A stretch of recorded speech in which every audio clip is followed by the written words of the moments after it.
Dinala na sa isang kilalang ospital ang kontratistang si Pacifico Curly Vizcaya para sa isa sa gawa sa kanyang operasyon sa balikat. Sakay ito ng ambulansya ng Senado at may escort na motorcycle riders mula sa Philippine National Police. Ayon kay Senate Secretary Mark Leandro Dong Mendoza, pinayagan ng liderato ng Senado na manatili si Vizcaya sa ospital ng hanggang 7 araw. Ngunit kung makita ng mga doktor na maaari na itong lumawas ng ospital ay maaari na itong ma-discharge ng mas maaga at sa Senate Detention Facility na siya magpapagaling.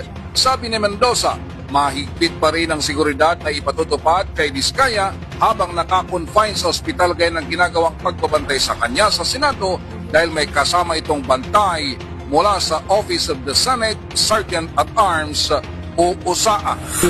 Sabi niya, ang advice naman ng doctors niya, ano siya, siguro 4 to 7 days na magsistay sa hospital. Pero kung maayos naman yung ano niya, ano siya, kahit mga 5 days, pwede siya bumalik dito sa Senate.